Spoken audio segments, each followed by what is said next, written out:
Oh, go on. Nice. Right, what are we talking about? I don't know. I'm eating my biscuits first. That's fine. I've actually been trying to write a poem for a video. Maybe you can judge it for me. Okay. It's an angry poem about education. Ooh, is it like a slam, like a slam poetry type Yeah, thing? but I'm not like a poet. I tried to write a poem. And then as soon as I started writing, I was like, I'm going to throw this away. I just felt about a topic and I wanted to write something. Poetry is a good medium for that. Yeah, when you feel inspired by something to do it. Mm-hmm. And then as soon as I started trying to put words down on a page, I was like, oh, this is so awful. Mm-hmm. Like, I just can't. That's how I'm feeling a little bit. I'm like, I like some of the lines, but I can't make it all come together. I just need to do something. But I just don't have the time or like energy to sit down and make a long video. I think it'd be more impactful to have like a minute or 2 minute long kind of aggressive slam poem. Yeah, that'd be good. And get the point across quickly. I can critique it if you like. Yeah, that'd be great, thanks. Hi everyone, it's Lauren and I'm here at Jean's house.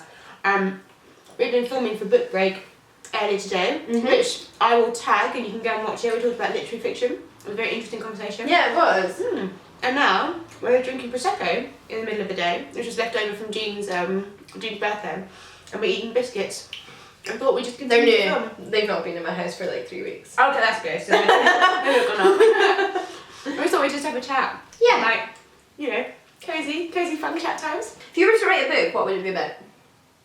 So I had this conversation, literally at the Bailey's Prize shortlist, with Julia. Is it Julia? Jen's, one of Jen's agents. We were asking, because you know Sana was saying about the book that she wants to write. Yes. And she was like, oh, if you had to write a book, what would you write? And I was like, to be honest, I literally don't have it in me to write. But I love art and I love creativity and I love reading books, but I don't have that drive to be a creative person myself. You are creative though, you create videos. No, but as in like I don't... Written person. I've never been good at anything. Like I've never been like, oh, I'm really good at this I don't instrument, or I'm think really good at art, or I'm really good at people writing. I think there's some people that start with things and are great from the beginning, but I think a lot of people are only good at those things because of honing that skill. Yeah, true, like loving it and then really, really working on it. Yeah, and I suppose you can be a creative person, but it doesn't mean you want to pursue a career that's creative, you just want it as a hobby.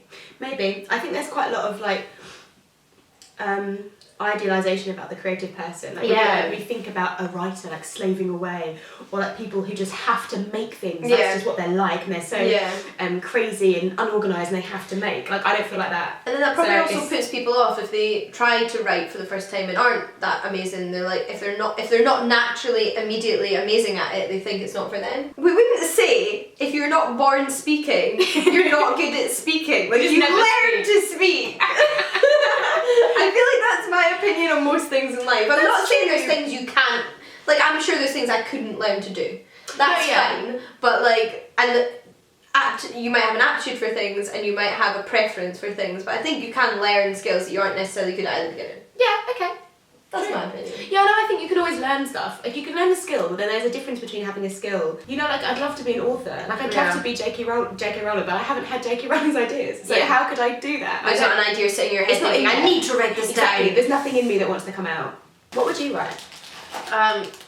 Just now, like I've gone through different phases. Yeah. Like when I was a kid, it was always, I want to write a dragon fantasy novel.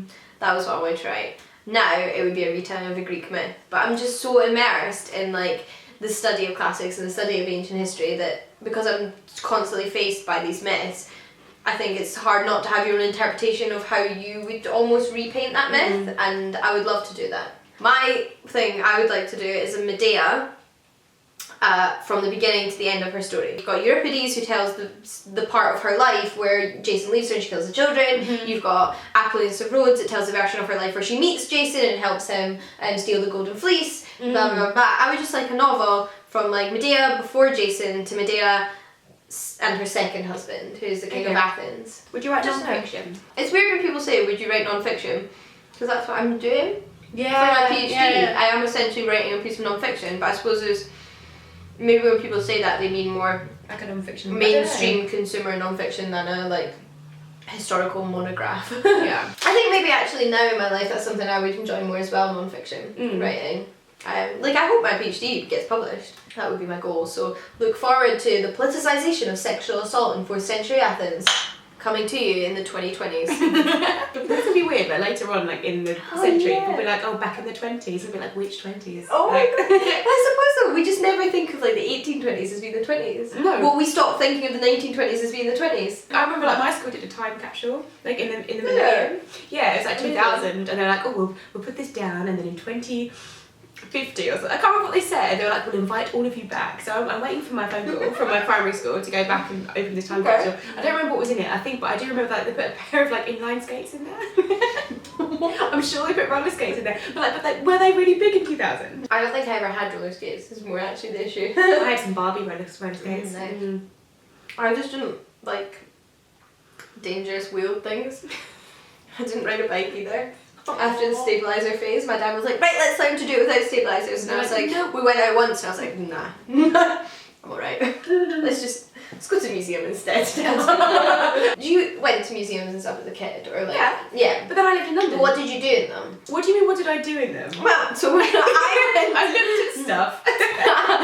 When I went to museums and like the Botanic Gardens as a child, I would take these like plain paper booklets and I would sit and draw the things in the museum.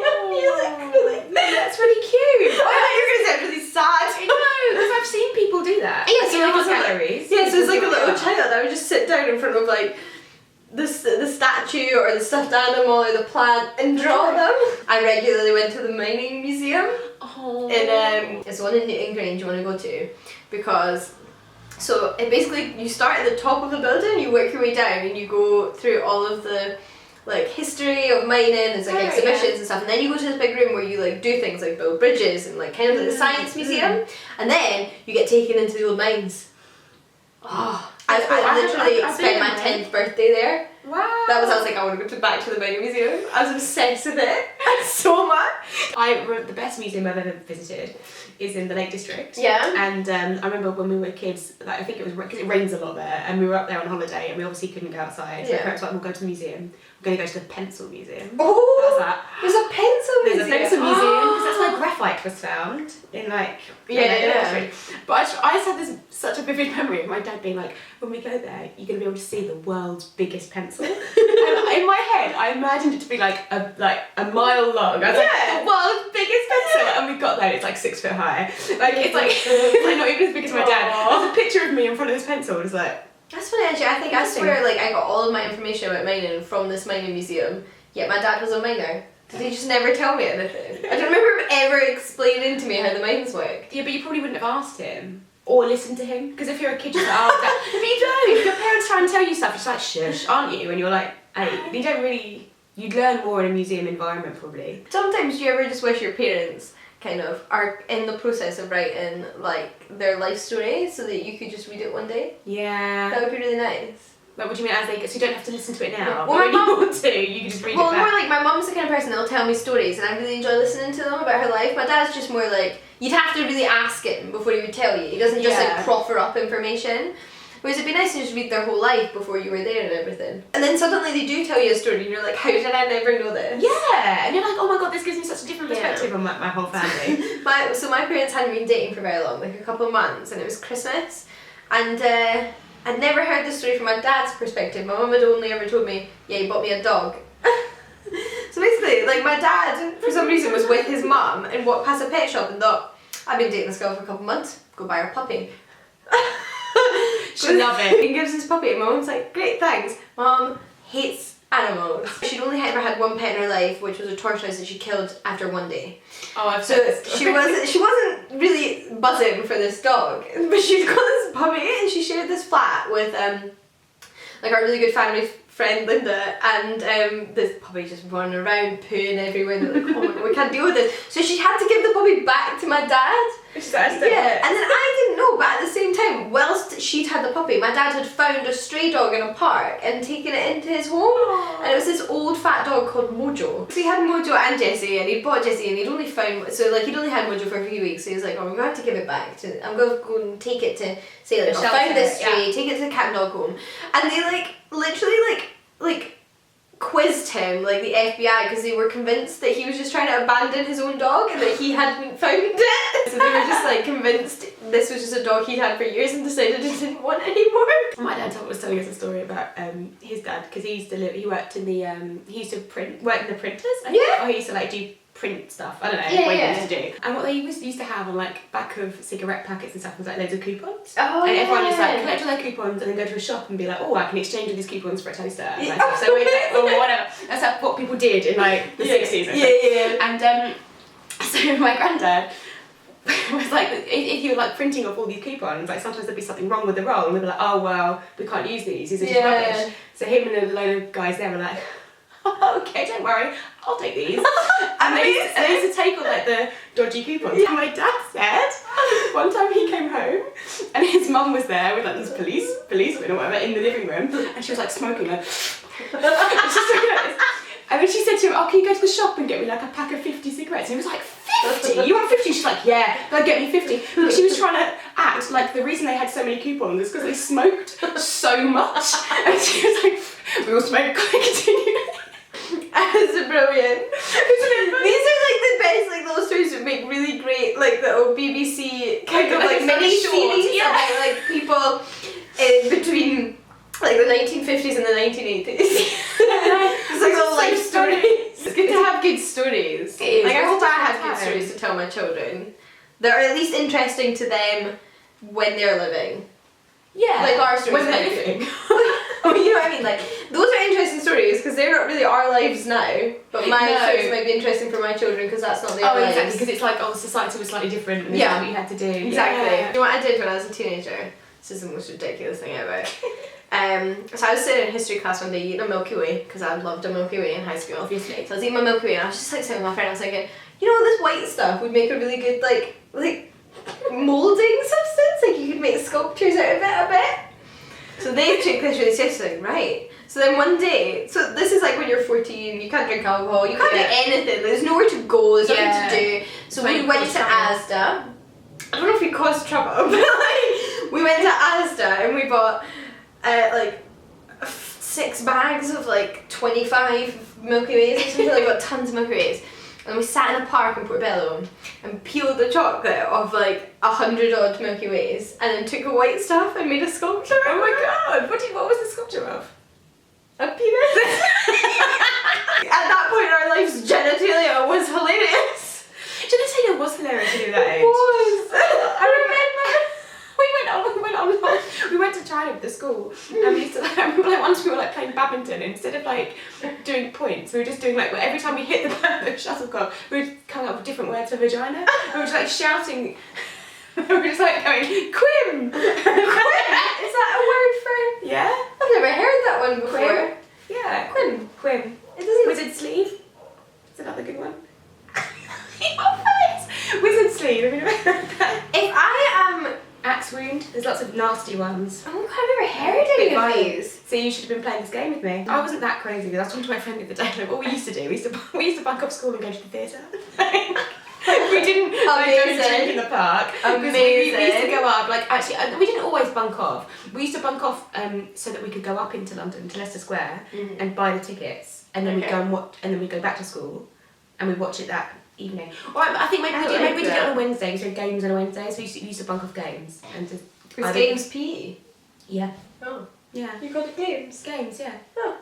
Because it's like, I don't know why we call it games. Games, because it's like, you're playing sport, aren't you, not PE. There was one year where like, me and my friend, like when they took the register for swimming at one term, we just went in, or we were late or something that one day, so we never got put on the register for swimming. Oh, amazing. Brilliant. So every period, we used to have first thing in the morning, half a session, so only like 35 minutes of swimming on a Thursday morning. And I was like, who wants on a morning, then you have to get dry for class. Yeah, and it's only half an hour anyway. Why don't we just do an hour of it, like in the afternoon? So like we used to come in and we used to sit in the changing rooms for half an hour and not go through, and no one knew where we were. Amazing. That's my dream. It was the best term. We're nearly at the end of the Prosecco, so it probably means we should wrap up and get some more. We'll have a round round 2. This video will go up now, and then like next week I'll put up another video where we're actually like off our faces later today. I'm Scottish, it takes quite a lot Oh, to wow, get me off my face, more than half a bottle of Prosecco. Drink responsibly. Yeah, drink responsibly, kids. Just say no. And well, you don't have to drink responsibly when you're young, but when you get to like... Don't say that! Well, no, because when you get to 28, that's when it starts like... It'll still kill you if you don't do it responsibly. Oh yeah, I know, but I mean... Like, what? Stop it! Shut up! Just go crazy, have fun. I feel like it's... Alcohol poison. You know, in like Love Actually, where Bill Nye's like, don't buy drugs, become a rock star, and they'll give it to you for free. Thanks, Jean, for this enlightening chat. I hope you enjoyed it. I enjoyed it. I learned quite a lot. I'm so intrigued to see what the final video is. I know. Well, there'll be there's quite a lot of portion of what we filmed where you just like, don't put this in. You should show them what I got you for birthday. Shall I? Should we get? I've eaten some of it. Well, I was thinking the priority piece was the other thing. Oh, but if the chocolate's your favourite, then okay. It's my birthday on Wednesday, and Jean has given me an early birthday present, and it is Barry the cactus. And it's a little succulent, and he has little goggly eyes, and I like his face. It's a bit like, which kind of is like, that's basically my face all the time. I'm very like, remind me of you. Alright, let's wrap this up. Thanks for having me. Oh, good. You're lovely. You're welcome. I think people should leave comments about like funny stories about their parents. Yes, when they were younger. stories about when you were a teenager, or stories about your parents' life that you didn't know about and they told you. Yeah, I'd love to read them. Yeah, I think it'd be really interesting. Everyone's family, everyone is interesting. You just don't think about it like yourself. And on that note, thanks very much for watching, and I'll see you in my next video. Bye. Bye. Quality content.